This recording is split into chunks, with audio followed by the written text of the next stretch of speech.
फिर अपने को कोई आके इस प्रकार की बात कह के जाता है कि हमने तो किया ही क्या था, भारत ने तो किया ही क्या था। बाटा बाटा उकेर रखा आपने। वास्तव में गजब इंटेलिजेंट लोग थे वो। भारत के इतिहास के साथ या राजस्थान के इतिहास के साथ हमारे सबसे बड़ा खिलवाड़ तो यह है कि हमें केवल मध्यकाल में फंसा लिया गया। हमारा एंशियंट बहुत उज्जवल है, जिसको हम जानते भी नहीं है कि उसमें क्या था क्या नहीं था। कारण कंटिन्यूटी टूट गई, निरंतरता टूट गई। हमें मिडिवल की कहानियां पता है फिर भी थोड़ी बहुत, अकबर के टाइम में क्या हुआ, महाराणा प्रताप ने क्या किया, संगा का क्या क्या। हमें नहीं पता कि मालवों और सीवियों के साथ में क्या हुआ था। हमें नहीं पता कि योद्धे जनपद वालों का क्या हुआ था, अर्जुनाइन वाले कैसे रहते थे। वो कहानियां हमें याद नहीं है।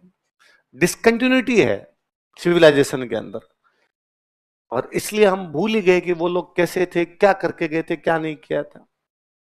अभी जोधपुर में किसी एक सेमिनार में बोल रहा था कि मालवों ने भीलवाड़ा में एक षष्ठी रात्र यज्ञ का आयोजन किया। एक षष्ठी मतलब 61 रातों तक यज्ञ किया। अब तो नहीं होते वैसे यज्ञ। उन्होंने किया इसका मतलब होते होंगे उस समय। 61 ही क्यों? क्या 61 का क्या महत्व था? यज्ञ क्यों? उसका क्या महत्व था? 61 दिन कहां से कहां तक? उन्हीं दिनों में क्यों? आगे पीछे क्यों नहीं किया? वो जब दिन देखते हैं तो उनमें नवरात्रे, दशहरा, दीपावली सब आ रहे हैं। हमारे पास कुछ भी नहीं पता ऐसा क्यों कर रहे थे, क्यों नहीं कर रहे थे। बहुत बहुत सारी चीजें हैं जो विस्मृत हुई है। अभी बॉम्बे था, किसी में तो किसी ने पूछा यूं, भाई राजस्थान में इतने युद्ध हुए तो युद्धों के देवता कौन थे? क्योंकि तमिलनाडु में युद्धों के देवता मुरुगन, कार्तिकेय, स्कंद माने गए। हमारे भी थे वही कार्तिकेय। क्या एग्जाम्पल आपके पास कार्तिकेय की पूजा करते हैं? योद्धे जनपद पूरा पड़ा हमारा। योद्धे के जो भी सिक्के मिलते हैं उनपे कार्तिकेय है, वो कार्तिकेय की पूजा कर रहे थे। हमें नहीं पता कि योद्धियों ने कहां कहां राज किया था, कितने इलाके में राज किया था। पता भी है तो किताबों में बंद पड़ा है कि बहुधानिक योद्धे जनपद था। बहुधानिक रोहतक को कहते थे हरियाणा में। इसका मतलब रोहतक से लेके पंजाब और राजस्थान का ऊपर वाला इलाका पूरा योद्धे जनपद के अंदर आया करता था। इवन योद्धियों के सिक्के भरतपुर तक से मिल जाते हैं। रंग महल में वैसी वैसी सभ्यता मिल रही थी योद्धियों की। रुद्र दामन का गिरनार अभिलेख चीख चीख के कहता है कि क्षत्रियों में जो वीर के समान योद्धियों को मैंने हरा दिया है। जीतने वाला भी हमारी तारीफ कर रहा है, इसका मतलब कुछ तो रहे होंगे। उन योद्धियों ने कुषाणों को पीट पाट के पंजाब से उधर ही रखा, राजस्थान की तरफ नहीं धकेलने दिया था उनको। उन योद्धियों ने कार्तिकेय की पूजा की। हम तो कार्तिकेय के बारे में कुछ ही नहीं जानते। उन्हीं कार्तिकेय की पत्नी थी षष्ठी। आज भी बच्चों की छठी पूछते हैं। छोटा बच्चा होता है उसकी छठी की पूजा की जाती है। छठी वही है। आज भी हम किसी को चैलेंज करते हैं तो कहते हैं तेरे को छठी का दूध याद दिला दूंगा। कौन है वो छठी? कौन है वो षष्ठी? कौन है वो कार्तिक के? क्या संबंध था हमारा उनसे? उन कहानियों की डिसकंटिन्यूटी, उस सिविलाइजेशन की डिसकंटिन्यूटी, उस आर्किटेक्चर की डिसकंटिन्यूटी, बहुत कुछ खोया है। फिर लोग कहते हैं हिस्ट्री क्यों पढ़ लेनी चाहिए? वही है जिसके आधार पर भविष्य बन सकता है। वही है जिस पर वर्तमान टिका हुआ है। जो सभ्यताएं, जो लोग अपने अतीत को भूलते हैं, अपने इतिहास को भूलते हैं, उनके जिम्मे फिर कुछ नहीं आता। वो बड़े डीरूटेड लोग होते हैं, ऊपर ऊपर फ्लोट करने वाले से, जिनको कुछ ही नहीं पता होता। हमारे साथ वही हुआ एग्जैक्टली। हमारा थोड़ा बहुत इतिहास का जो डिस्कशन भी है वो ले जाके राजाओं की लड़ाई पर समाप्त हो जाता है। मिडिवल की लड़ाई पर ले जाके समाप्त कर देते हैं। उस एंशिएंट के बारे में कुछ ही नहीं पता। तो भलाओ गोरों का जो हड़प्पा मोहनजोदड़ो तो खोज गए, इसलिए हड़प्पा मोहनजोदड़ो की तो बातें कर रहे हैं कम से कम। हम तो उससे पीछे के हैं। और जब तक उस इतिहास को पीछे जाके टटोलेंगे नहीं, तब तक अपना तो कैलेंडर ही सही नहीं बैठ रहा कि उस कैलेंडर को कैसे बिठाए। हम कहते हैं हड़प्पा मोहनजोदड़ो में तो हम पक्के ईंटों के मकान बना रहे थे। हम कहते विक्रमी कैलेंडर हमारा 57 BC में शुरू हो गया था, और जो विक्रमादित्य परमार ने शुरू किया था, पूरी एंशिएंट में विक्रमादित्य परमार का तो नाम ही नहीं आता। एंशिएंट पढ़ी आपने, नरेंद्र सर ने पढ़ाई आपको, महीना लगाया होगा पूरा पढ़ाने में, एक पूरा रजिस्टर भरवाया होगा, तो बताओ उसमें विक्रमादित्य परमार कहां है। अच्छा, आप कहते हो कि हमें पता ही नहीं चल रहा वो राजा कहां हुआ, और हम उस कैलेंडर को 2082 साल बीत गए, उसके आधार पे आज भी शादी ब्याह कर रहे हैं। आज भी किसी को शादी ब्याह करने को सब पीपल पूर्णिमा का है, फुलेरा दूज का है, आखा तीज का है, सरली सात्यों का है, क्या है ये? पीपल पूर्णिमा कौन से कैलेंडर में आती है? सब विक्रमी संवत में। कौन था वो विक्रम? विक्रमादित्य परमार था। कहां का राजा था? उज्जैन का। तुम्हारी हिस्ट्री में कहां है पता नहीं, कोई जानकारी नहीं है। इतने हमलों के बावजूद, दो अलग सभ्यताओं के राज करने के बावजूद, इस्लाम और ईसाई दो अलग सभ्यताएं आई जिन्होंने यहां पे राज किया, उन्होंने अपने कल्चर लगाने की कोशिश की होगी, उसके बावजूद लोगों ने कैलेंडर नहीं छोड़ा। होली दिवाली उसी के अनुसार मनाते रहे। वो कैलेंडर जो साल भर पहले बता देता है कि सूर्य ग्रहण कब आएगा, चंद्र ग्रहण कब आएगा, कब पृथ्वी की गति कहां पर जाएगी, वो पहले से सेट करके रखता था। इतनी तिथि को ये होगा, इतनी तिथि को ये होगा, ये शुभ तिथियां होगी, इन पे ब्याह कर सकते हो और इन पे ब्याह नहीं कर सकते। जो पहले से घोषणा करके रखता है, उस व्यक्ति को हम जानते ही नहीं है। आज भी कोई हमारे में से बहुत सच बोलता हो, हम फट उसको कह देते हैं, अरे राजा हरिश्चंद्र बनता है क्या? कहते कौन थे हरिश्चंद्र? कब पैदा हुए? कहां उनका राज की टाइमलाइन क्या है? कुछ ही नहीं पता। आज भी हम कहते साहब गोपीचंद भर्तृहरि नाम के दो बहुत बड़े संत हुए, उन विक्रमादित्य परमार के बहुत बड़े भाई भर्तृहरि थे। पूरे बाबा भर्तृ का मेला लगाते हैं, पूरा पूर्वी राजस्थान नहीं, उधर का पूरा पूरा पूर्वी भारत तक उसके रंग में रंग जाता है। पूरी एंशिएंट में भर्तृहरि का तो नाम ही नहीं आया। उनका नीति शतक, उनका श्रृंगार शतक, उनका वैराग्य शतक, उनकी तो चर्चा ही नहीं हुई। हिस्ट्री बड़ा उज्जवल पक्ष है अपना। आज नहीं भारत कल ढूंढेगा, कल नहीं तो परसों ढूंढेगा, और जब तक उस एंशिएंट को नहीं ढूंढ पाएंगे तब तक हम इसी प्रकार की पीढ़ियां तैयार करेंगे जिनको खुद पे कॉन्फिडेंस ही नहीं है किसी प्रकार का। हम बड़े यूं उथले उथले से लोग हो गए जिनमें यूं कॉन्फिडेंस वापरता ही नहीं है, और हमें लगता है यार, फिर अपने को कोई आके इस प्रकार की बात कह के जाता है कि हमने तो किया ही क्या था, भारत ने तो किया ही क्या था। केवल आबानेरी की चांद बावड़ी देख ली जाए क्या किया था, कब बना के गए, तुमको तो ये भी नहीं पता चल रहा कि एग्जैक्टली कौन से राजा ने कब बनाई थी। मैं भी न्यू ईयर पे कर्नाटक था, होयसल वंश के दो मंदिर देखे, होयसलेश्वर मंदिर और चन्नाकेश्वर टेम्पल। दिमाग खराब हो जाता है। उन मंदिरों को देखने के बाद में समझ में आता है कि अच्छा ये है क्या, ये अर्ध मंडप, ये नंदी मंडप, ये सभा मंडप, ये प्रदक्षिणा पथ, ये गर्भगृह, ये अंदर पूरा पूरा यूं दालान का दालान पड़ा। आप यहां से घुसना शुरू करते हो, मंदिर मंदिर मंदिर मंदिर मंदिर मंदिर, दीवार का एक कोना थोड़ी छोड़ दिया जिस पर उन्होंने मूर्ति नहीं बना दी हो, चारों तरफ मूर्तियां मूर्तियां मूर्तियां। साउथ में सारे मंदिर सेफ पड़े हैं क्योंकि अटैक ज्यादा नॉर्थ पर हुए, हमारे वाले टूट गए।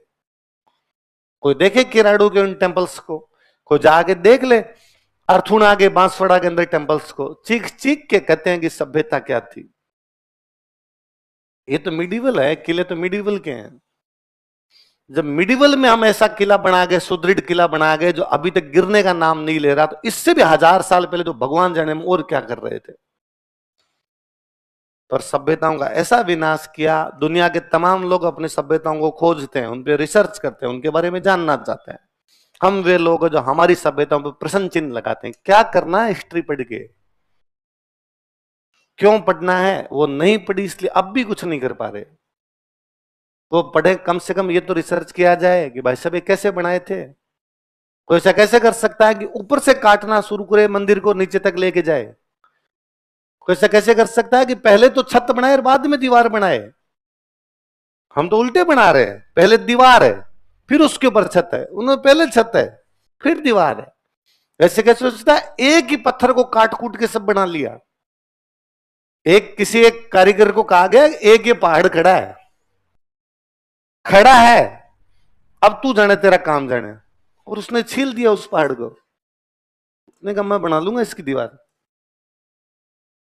काटा है पता नहीं कितने दिनों तक, कट कट कट कट, और काटा नहीं है। उसने कहा काटते समय, यहां पर भी कटते समय भी मूर्तियां, या गणेश जी बनेंगे, या कार्तिकेय बनेंगे, या विष्णु बनेंगे, या राम जी बनेंगे, तो उन दीवारों पे भी मूर्तियां बनाता बच जाऊंगा। एक मिस्त्री से तो हुआ नहीं होगा, इसका मतलब 1000 लोगों ने मिलकर किया होगा। इसका मतलब 1000 लोग सेम प्रकार से दिमाग लगा रहे थे कि सबकी मूर्तियों की साइज एक जैसी है। कोई तो शिक्षा देता होगा इसी प्रकार लिखना है। आपको जो सबके नोट्स एक जैसे हैं, तो किसी ने एक जैसे लिखवाए तब एक जैसे हैं, उनके नोट्स भी एक जैसे रहे होंगे, तभी सारा एक प्रकार की बातें कर रहे थे। ये बड़ी गजब चीजें हैं।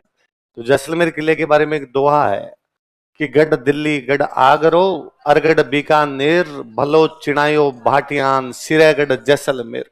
गढ़ दिल्ली गढ़ आगरो, या तो दिल्ली में गढ़ या आगरे में गढ़, अरगढ़ बीकानेर, और गढ़ कहां पर है? बीकानेर। तो भलो चिणायो भाटियान, भाटियों ने बहुत अच्छा सा बनवाया। सिरेगढ़ जैसलमेर, एकदम सीमा पे जाके कौन सा गढ़ बनवा दिया।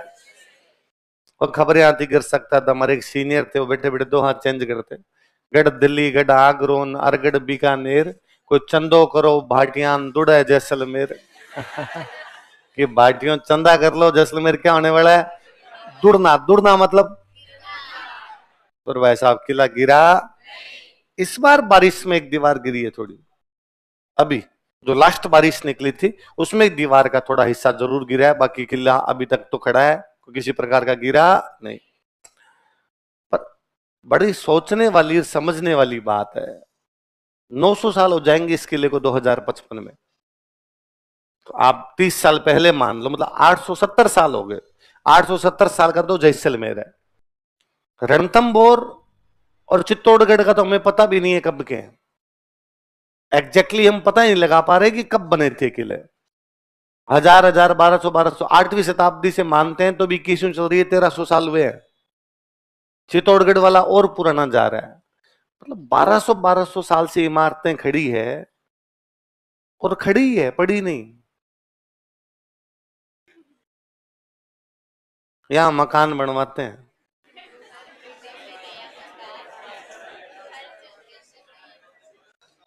मैंने फ्लैट लिया, उसमें खूब सारा इंटीरियर करवाया, फिर उसमें 2-3 महीने बाद में एक दीवार पे पानी पानी पानी पानी सा दिखने लगा। मैंने बुला कि कहा इनको, कह ये क्या है? कि तो सीलन आ रही है। मैं दिख तो मेरे को भी गई है ना, ये सीलन है। तो क्यों है? आपके पीछे बाथरूम है, इसलिए सीलन आती है। तो ऐसा कौन सा घर है जिसमें बाथरूम नहीं है?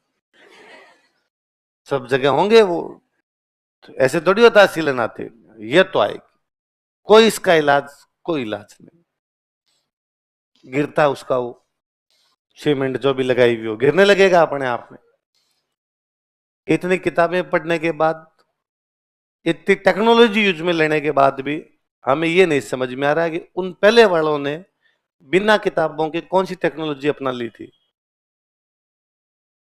कितने मार्वलस आर्किटेक्चर खड़ा करके गए, अपने से तो वैसा आप बन ही नहीं रहा। बनना छोड़िए, अपने ये भी नहीं समझ में आ रहा कि इन्होंने बनाया कैसे।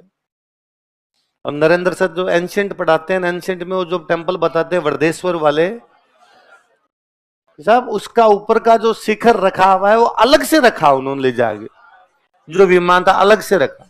इतना मोटा भटा नीचे जो उठा के लेके गए। आप तो जाना, प्लीज जाना कभी, नागदा वाले मंदिर देख के आना आपने। नागदा अपने उदयपुर के पास में नागदा, जहां पे एक सास बहू का मंदिर है, जो नॉन परफॉर्मिंग टेम्पल है, मतलब कोई पूजा वूजा नहीं होती।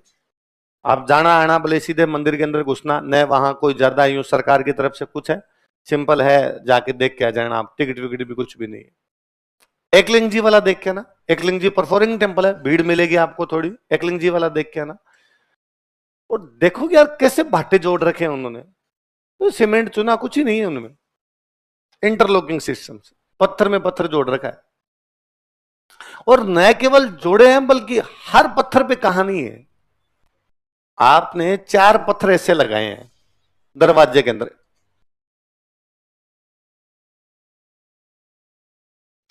चार अलग अलग पत्थर आप यूं जोड़ते हुए और उसका दरवाजा बना रहे हो, ऊपर कुछ बना रहे हो।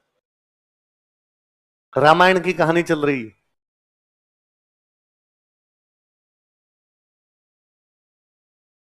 और चारों पर एक जैसी। यहाँ पे को राम जी की कुछ कहानियां हैं, फिर आगे उसको कंटिन्यू करते हुए और कहानियां हैं, फिर आगे कहानी, मतलब चित्र है।